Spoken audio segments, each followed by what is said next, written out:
Welcome to part 2 of Who's in Your Village. I hope you enjoy this conversation. Let's talk about how God will tell you to like let that person go, or like you said, I think we touched on it a little bit, but like how do you know it's time to let them go? It's not benefiting me anymore, And I think I struggle with that because I think I've had like some childhood friends that I love. They're good people, like there's nothing wrong with them. There's nothing wrong with the friendship. But I think, in seasons you tend to sometimes outgrow. Where God is taking you, you're outgrowing the conversation. You're outgrowing just the day-to-day stuff and, situations. So I do think, that is happening. So let's talk about the pruning process. What do you think about pruning? I think you should talk about, I think you should go in with the angle that Jesus didn't take everybody up with him on the mount. We did. And I would say it very quickly. When you feel yourself starting to shrink, when you feel yourself starting to deny who you really are to make other people feel comfortable, when you feel like you can't be yourself or be as vocal about God as you can with other settings, it's time to go. It's time to go. That's good. It is time to go. When you feel yourself shrinking back and trying to conform and trying to fit in, That's good. it's time to go. Yeah, that's good. That's good. That's good. And you have to quit it for a bit. Yeah. He will. He'll tell you. Yeah. Several times in several different ways. And sometimes it works because it is those friends that you love. They want to hold on. Yeah, hold on. But then even in that, I've heard, I've really been thinking like, okay, God, there are certain people that are in, everybody was there, but only certain people could come and have those connections. Only certain people knew the intimate things. And so I believe that God will allow you to step away so gracefully to where even if they come back to you and be able to have that conversation with you when they're, because you're still praying for them. Like most of the time, you're still praying, Lord, I want them to know you like I know you. I want them to be, even if they're not in my life, but God, I want them to know you like they know you. So like, how do you, I guess it's a question, how do you allow them to, like, how do you say, okay, I don't want to be, I can't be with you 24/7. Like, I can't have those keys like that no more. But I do want you to come to God. What is that position like? Is that more of a like, you putting them as like, in their place? Or do y'all think it's more of a cut off and like? Well, I think for me, I think I've been in that situation. I think I psych myself out. So I tell myself, this is my opportunity to minister. This is my opportunity to bring that one. And then you, even though I know I'm doing it in the right mindset, it's still like, God tell me, like you said, I let that go. Like, there's going to be, you have tendency. It's time for somebody else to come and water the feet. Your time is up. Okay. Your time is up. Yeah. So I think, you can psych ourselves out saying, well, God, I can still give them the word. I can still, showcase this and this and this. But he gives you clear signs. Yes. Very clear sign. Very clear sign. He would say, this is your time, your season is up. Yeah. Well, I think there's some people that are sitting there like you said, they're guided to give them clear signs, but they don't know how to practically. They do not know how to go about it. How do you do that? Like, because I think there's literally somebody that's like, I don't know how to go about this. You have to stop. You have to become this. Okay. The phone calls, you're going to have to stop reaching out all the time. You're going to have to, cut off the restaurants, the going out, you're going to have to make yourself busy. Oh, I can't go. Not that you're not, I can't go because I have something else going on. Make yourself busy in the kingdom of God where you're not even able to in line. That's good. And then once you start doing, most people get the hint. The one I had, my baby, like, listen, I did not want, she was when I tell you, my rock or die emergency contact for my kids, they've been there for me since I moved here. And God was just like, I need for you to cut that off. And I'm like, God, I can't do that. Like, that is hard. But it comes back around. And then he turned to like, so I had to cut off phone calls.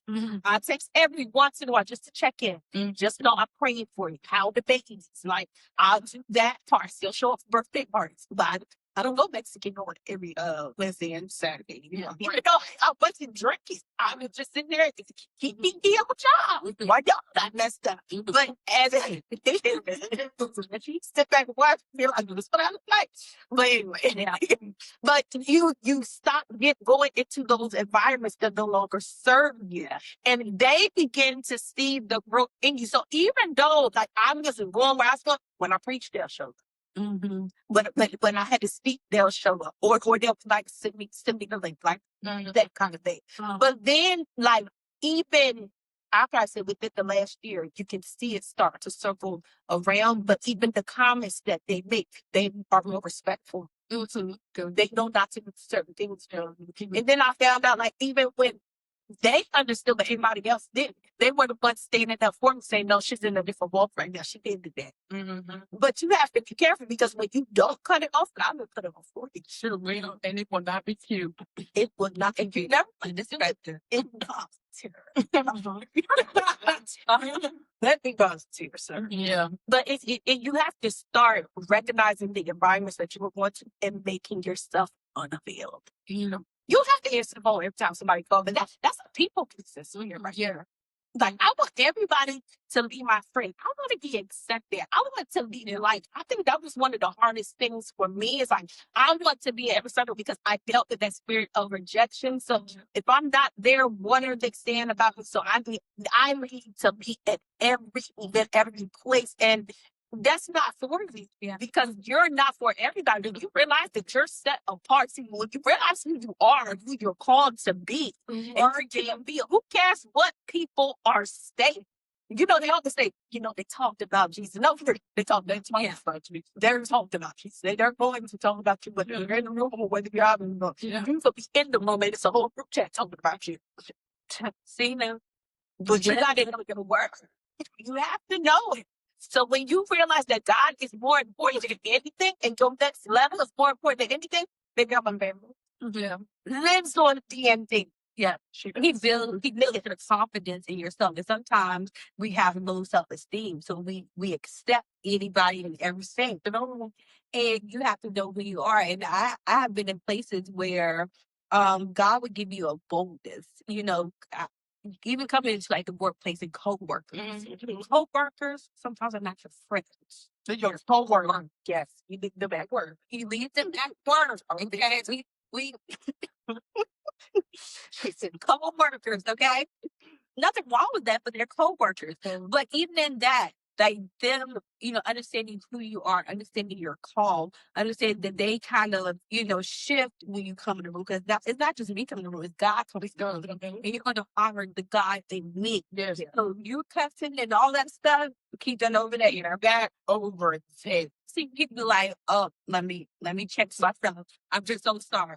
You just talk about I'm so sorry. And I did not mean like that. I'm not mean to offend you. But that's how they should respect who you are. In my presence. When I walk in the room, where know the sin is among you. And I think that's one sign of when it's time to let that friendship go. When they do not respect the God in you. And they want to do any and everything because again they're not seeing your walk. They're not seeing, and we should be influencing them, but they're not even respecting God. The devil has them so blocked by whatever they're doing or the environment. They don't want to see you grow. No, it's good. They don't want to see you grow. All right, so let's talk about friendships and choices. So how do we handle, and I think we touched on it a little bit, but handling friend choices that does not align with your values and beliefs. But we need to balance them with honesty and love. So, it could be still a God-ordained friendship, but it could be something that's just not aligned with you. So how do you handle those type of situations? Or have you ever experienced that? They have done something that's not aligned with your belief system or your values.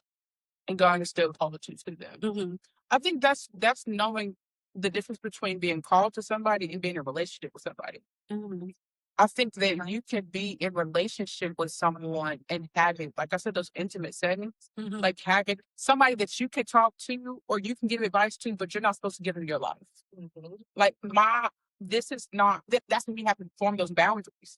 Like boundaries in friendships are so important because you need to go to God about who is this person for me and to me. Like who am I for them and who are they to me? And where do you want me to place? Because God will quickly shut my mouth. There have been people that I know are God-ordained, and I'm already different walk now, I'm already different season, and they do something different than what I do now.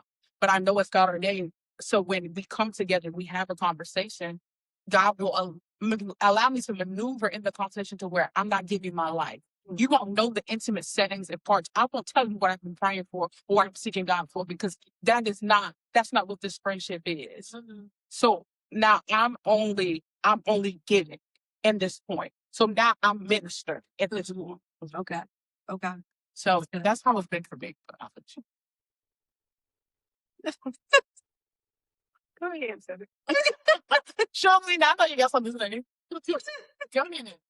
So I immediately go to some things.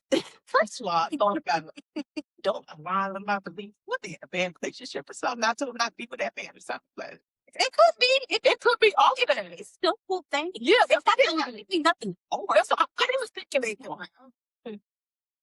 people, they got the stage at me.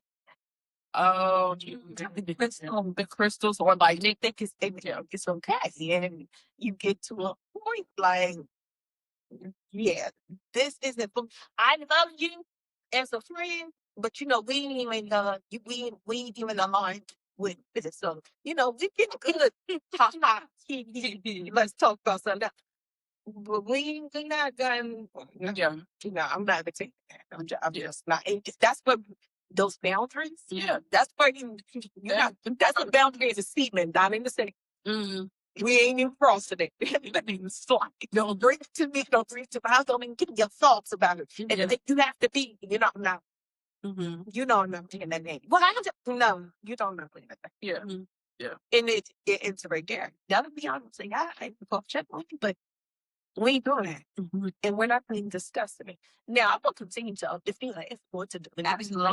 Absolutely. And I will continue to look up church. Yeah. But the Lord will have things. But it's not that you turn your back on them. No. You just know I'm not crossing that boundary. Right. Not going to go to your house. That spirit is not supposed to come back to me. That's the answer to the room. You have to be careful. And I think that goes like to boundaries and access. You have to be careful who has access. Who has access to you? Yeah. And different levels of access to you. Yeah. Like you just said, I'm not sharing my intimate thoughts. I'm not sharing my prayers. I'm not sharing those deep dark secrets. It's surface level. And very surface. And God gives me over the water. And God gives me instructions. Then it's like, okay, then you move to another level of access, another level of access. And I do think there's top tier access, and then there's entry level. Where it's a lot of people are surface.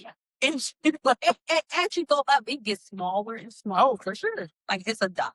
It's not. You should not have 27 people at the top, because it's either your family members. Come on, but I'm not gonna go there. Come on, I'll be about. Seriously, no, just as I'm working on the so you can open up the door. Let's not put the family members. Do we? What? Open up the door. I've opened it. I've never opened it. We're going off the come on, show us. Well, I'm holding on in my immediate family that I'm the family past. Okay, come on, family past. You're the family past.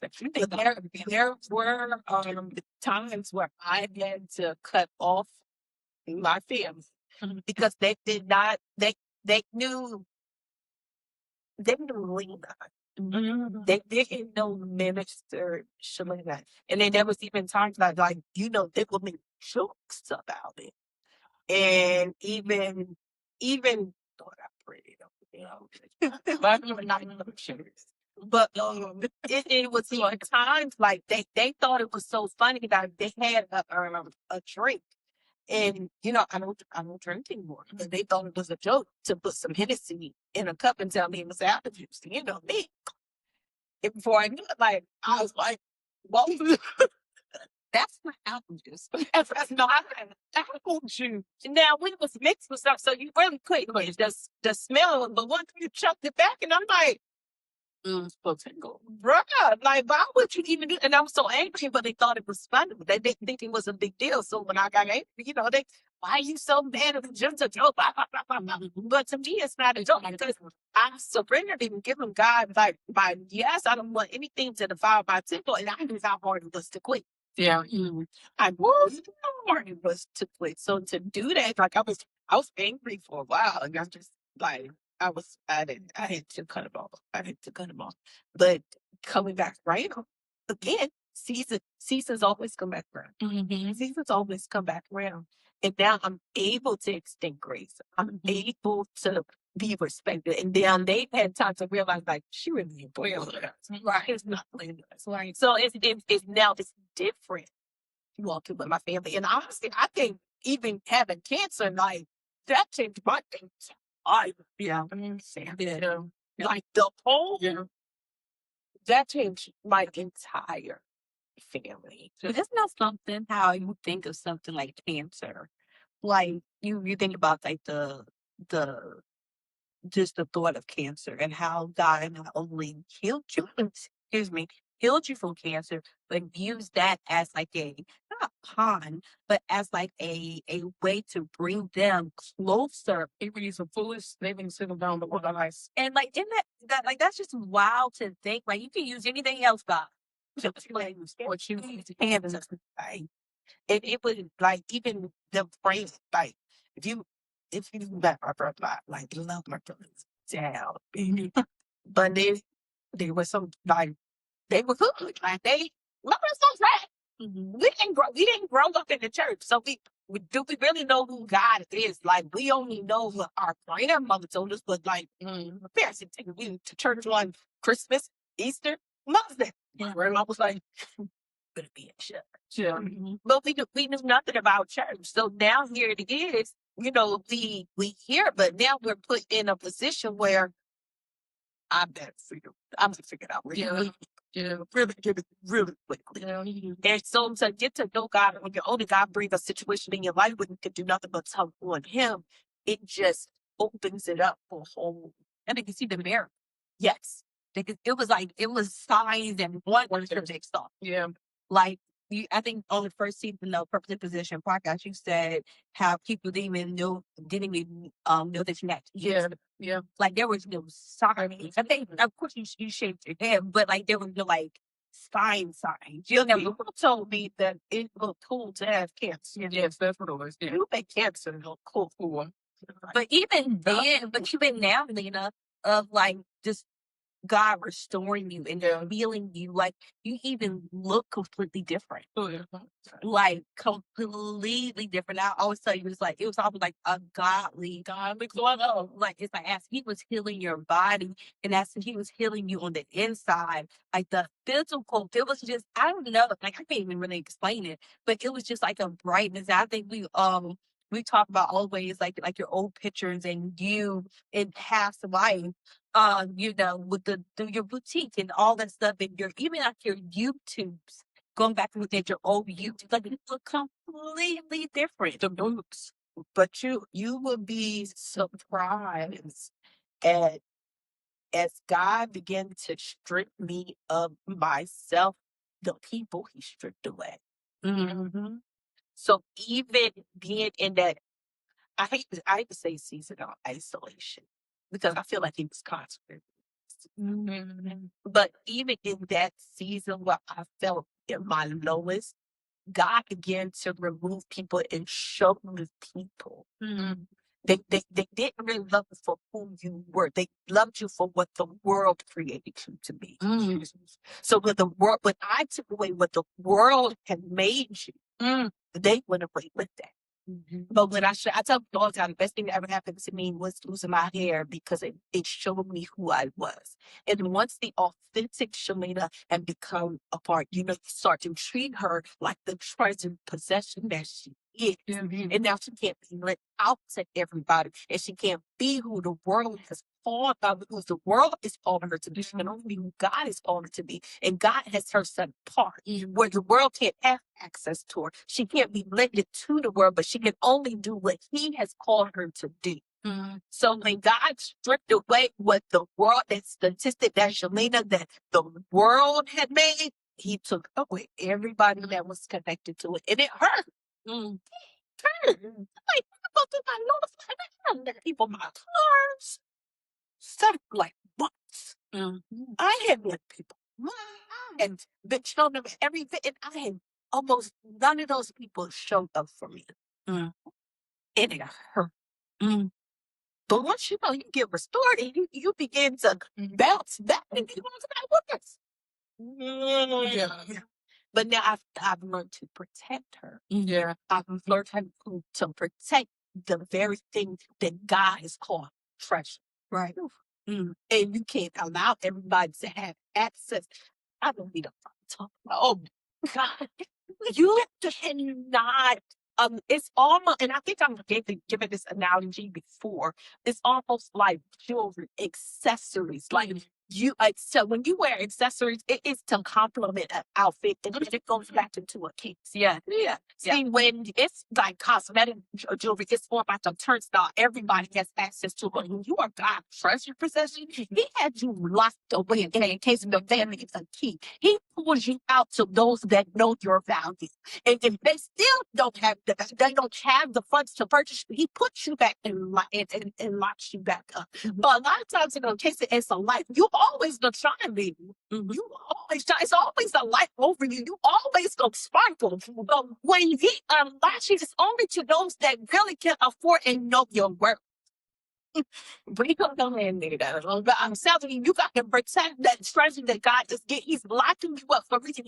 Everybody cannot have access. Oh my God, everybody cannot have access to you, and God is gonna do whatever it takes to ensure that nobody is gonna be able to taint you. Nobody is gonna be able to misuse you. You are too fragile for everybody to be touching on. But He's gonna make sure that whoever it is that wants to come into your presence, they know your worth and they know the cost of the oil that is on your life. So when you see people pass you by and you wonder why they didn't say nothing and they didn't speak, maybe they don't know the cost of the oil, or they don't know the value, they don't know the worth. Some people look at me, I ain't spent $2,000 on blah, blah, blah, blah. It's somebody that knows. Yes. It's somebody that knows that worth is like, you know what? I have to have this piece in my. You are an accessory. You only come out. I got a diamond necklace that my husband bought me. I don't wear it everywhere. But when I turn it out, when I pop out, everybody's not like, oh wow. But baby, she's only set apart for certain events. And then she goes out. She's not everywhere. I'm not going to wear her to Food Lion. I'm not going to wear her to Kroger. But I'm going to wear her when she's back. Yeah. And I'm going to leave it there. So I can get those I'm trying to, but I let me tell you something. I feel like you don't even know what God told you this morning, and that's the crazy thing. God has to unlock. He has the key, and you cannot. He protects. He was speaking to me in terms of what I understand as an engineer. He said he protects the asset. And when He protects the asset, it's full protection. And He won't let you go. He won't let you not treat it right. He's not gonna let other things not come in. Like everything that kind of come in, everything that surrounds you, it comes in. It can't touch you because He's treated you. He's treated the asset so pure, like He's treated it so holy that it don't matter what chaos comes. It don't matter what people try to do to taint you, to try to hurt you. You are protected. Like you are his treasure. He's an intentional God. He's so intentional. So intentional. And I think we have to do a better job of recognizing who we are. Yes. And understand where we belong and who should have access to us, and being bold and saying, no longer I'm going to be in this crowd that no longer serves me. I'm no longer going to go to this environment because I know who I am and I know I'm treasured. And you have to have that confidence within yourself. And only God can get that to you. Because he's intended. You belong to God. You are a child of his. And we are royalty. And I think sometimes we don't know who we are. We're a royal priesthood. We are daughters of the King, sons of the King, of the Most High, Almighty. Do you not understand who God is? My father owns a cattle in 1,000 years. It's the scriptures say he adopted you into the best. Baby, when you have been adopted, come on, Shelena. When you've been adopted, you've been stamped in a room. The bloodline that you came from doesn't even matter. But it's the one that you have been adopted, and the one that you have been signed for, the one that you've been, oh my God, that you've been asking for. Yeah. Because adoption costs some money. But when you've been, Jesus don't pay the price for your test. Oh my God. I'm sorry. I'm so sorry. I'm so sorry. Oh, Jesus paid for you in this family. And baby, you are inheriting from your father, not the one that helped create you through, that situation. That was amazing. We're talking about the one that did. Yes. The one that placed you in your mother's womb. The one that watched you be formed in seclusion. The one that is breathing life through you. Oh my God. Oh, come on. It's that one that you're going to inherit.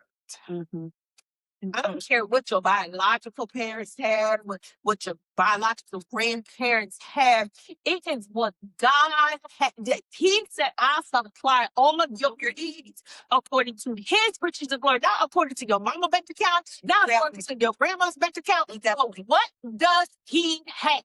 It's nothing it's nothing too hard. It's when we begin to recognize our worth. And that we're God's favorite. We're God's. I'm kingdom. I am kingdom. I live in kingdom. What I should think is kingdom. Come on. We just talked about this on Sunday. Like my guy, Jonathan's son, was in the pit, but my guy was still kingdom. He was still kingdom. His seat was waiting on him. Like he was already ready to sit at the king's table. Like that chair was already prepared for. We have to understand that when you are God's child, like there is a place that has already been prepared for you. You don't have to stay in the pit. You don't have to stay in the valley. You don't have to stay in the desolate place. But when God is ready to lead you, my God, when he's ready to raise you up into the place that he has prepared for you, there's no devil in hell that is going to be able to stop you from entering into that place that he has called you to, that he told you to come. Come. Just come on. Just come on over here. Because oh my God, I'm going to restore. I'm going to give it back to you. I'm going to... And there's nothing. There's no good thing that God will withhold from you. No good thing. I feel like we've been here for 3 hours. In the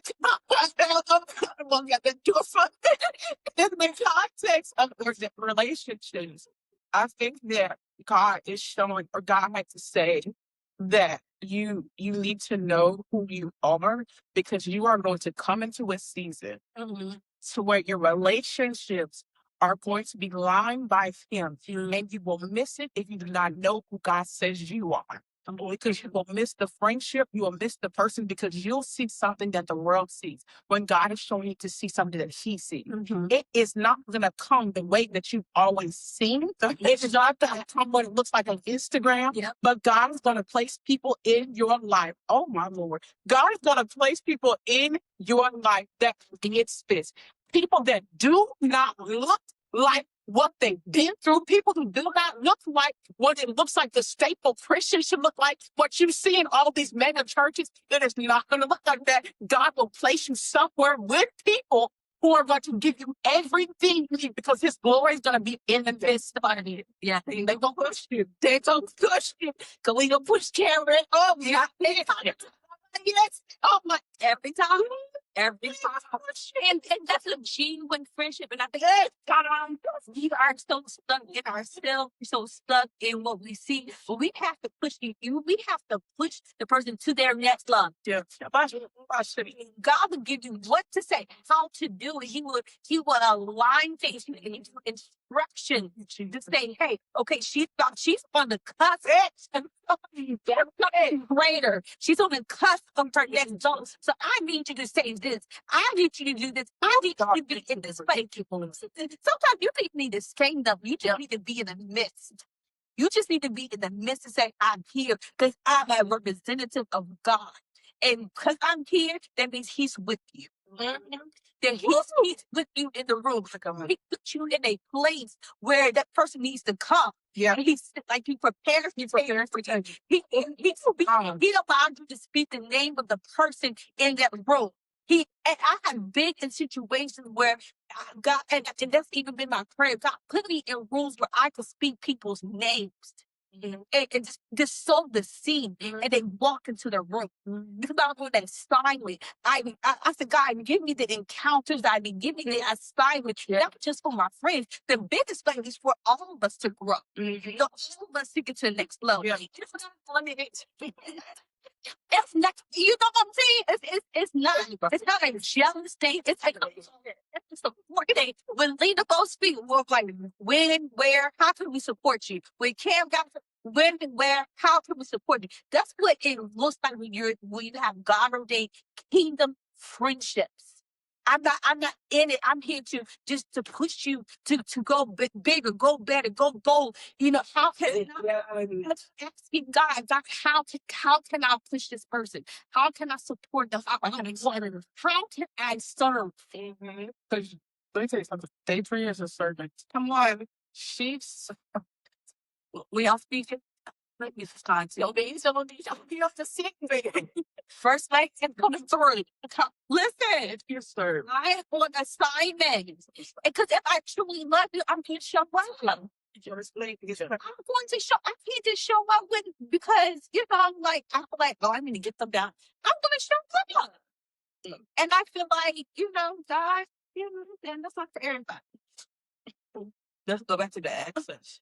Okay, that's not it. That's not for everybody. But God me to show. I'm good. But that's the thing. Like you said earlier, it's not a you get they're only giving and not receiving. Yeah. Everybody everybody has access to every part. Yeah. Like it's giving and receiving. It's never 90-10. It's it is a covenant relationship because even in covenant, it's a covenant. Real life partner. Life partner. This is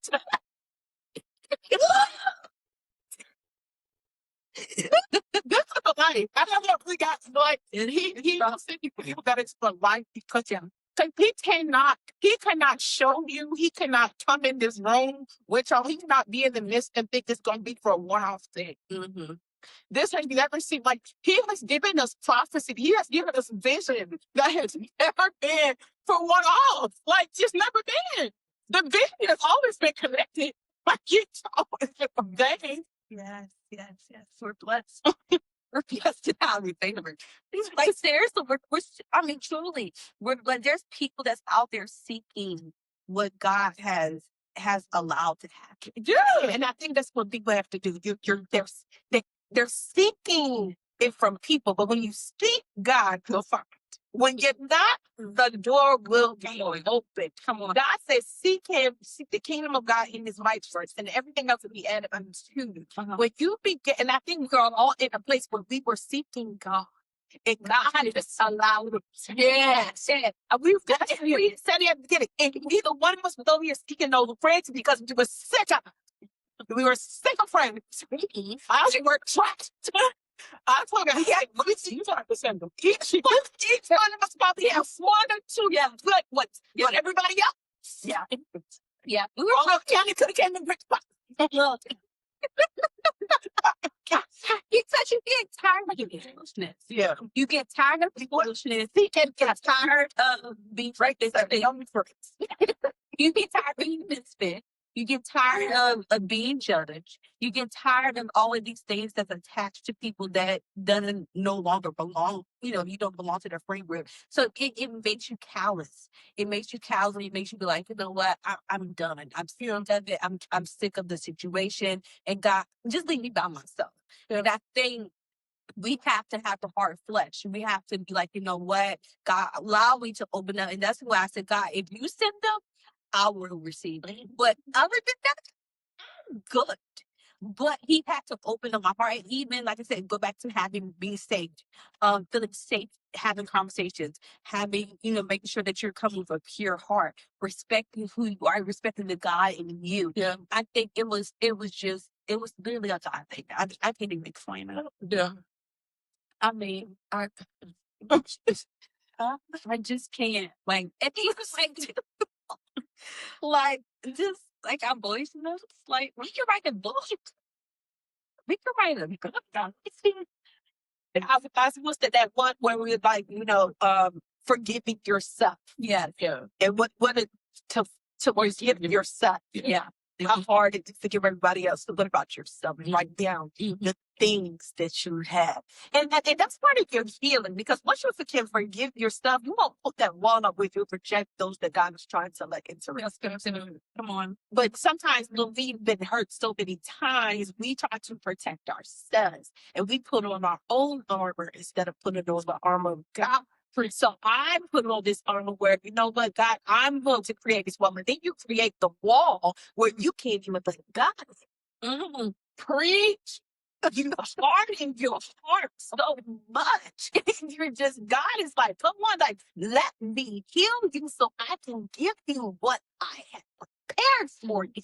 Let me give you the very person that I've called to you. We always can look at, Lord, whatever's held up, release the person that's supposed to give it to me. But we're so hard and we have on our own armor that we can't do nothing. When God is like, listen, it's not going to come the way that you think it's going to come. But until you are sincerely sold out, sanctified, consecrated, and giving yourself to me, you're not going to get everything right. You'll see glimpses of it, but you will never get the full package that God has prepared for you until you fully surrender, until you fully sanctify yourself, until you fully give God your yes. And I'm not talking about a yes just in this area, that area. I'm talking about a complete yes. You gotta lay down so much. God, I give you my heart. God, I give you my mind.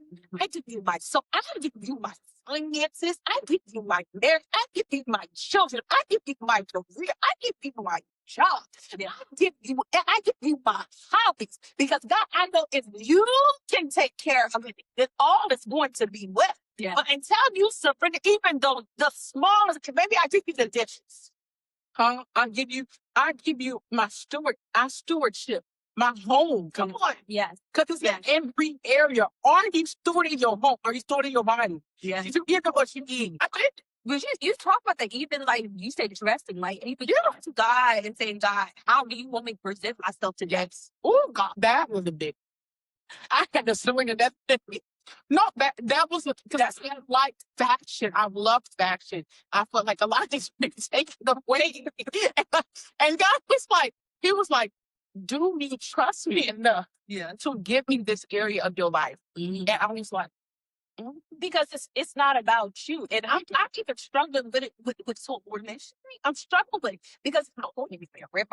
Why are you trying to make it about you? Well, let me be a snatch. Yeah. It's not about you. Yeah. You are. I called you to this. Mm-hmm. I called you to this. Let me be glorified. Mm-hmm. Like for what? I don't want you. I do not want it about you. But are you just honor me? Yeah. Let me be sure. I don't want it like who she got on her bed. Yeah. Flesh. No, but no, that's what it is. That's a real thing. No, it was like Cambria, are you going to like this is a sanctified holy moment to you? And it felt like one day, yeah, and it felt like when he said you told him you cannot step right here. This is holy ground. You gotta take off the shoes. Yeah.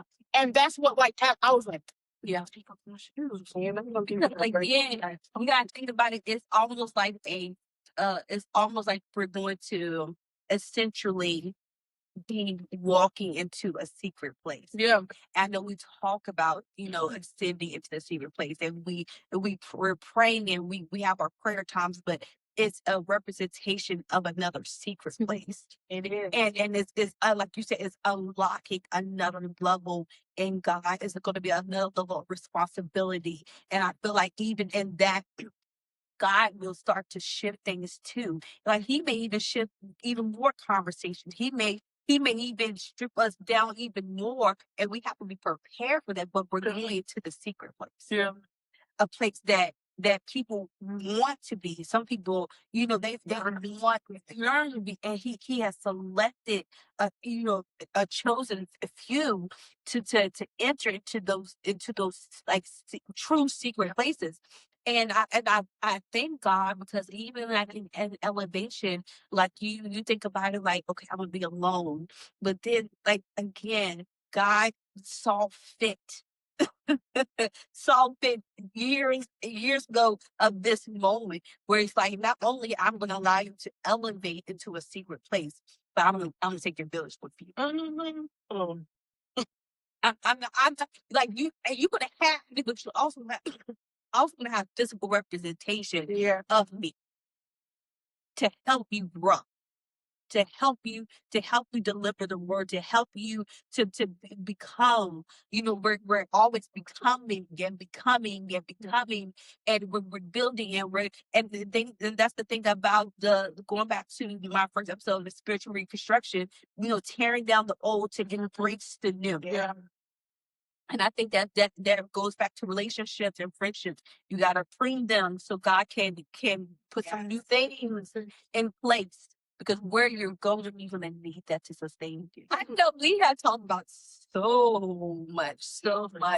It's gonna be 3 bars. Better finish this season.